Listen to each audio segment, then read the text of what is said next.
Guten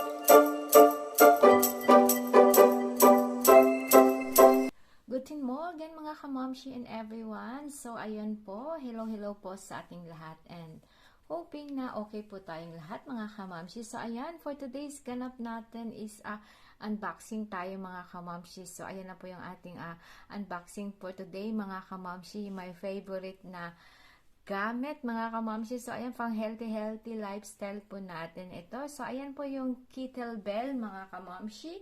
Bali ito po ay 2 pieces po siya. So, ayan.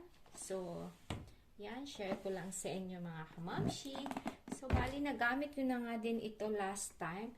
So, nagamit ko na before ko naisipan mag-unboxing mga kamamshi. So, ayan. Bali, 8 kilo po ito. So, ganyan. So, medyo mabigat po talaga siya mga kamamshi. But, gusto din natin yung ating challenge sa ating healthy lifestyle is mag-upgrade. So, ayan, nakikip pushing po tayo mga kamamshi. So, let's go. Buksan na natin mga kamamshi. Pang good vibes lang to. And sharing lang mga kamamshi. So, ganito yung kanyang style. And if dito po kayo sa Germany, nabay ko lang po ito sa Kaufland mga kamamshi. So, hindi naman po siya kamahala, so affordable price din po talaga siya. So ganito po siya yung kanyang style.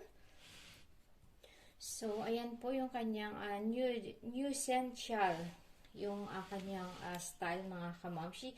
Meron mga option nito, meron siyang 6 kilo at saka 8 kilo. So yung time na binili namin to, so ito yung available niya mga kamamshi. So wala lang, gusto ko lang i-flex sa inyo, baka naghahanap din kayo ng ganitong kettlebell mga kamamshi para may idea din kayo. So, kanais din po siyang gamitin mga kamamshi. So, thank you for watching and sa support nyo always sa aking mga palabas mga kamamshi. So, ayan, stay blessed lang po tayong lahat and happy Tuesday everyone! Ciao, ciao!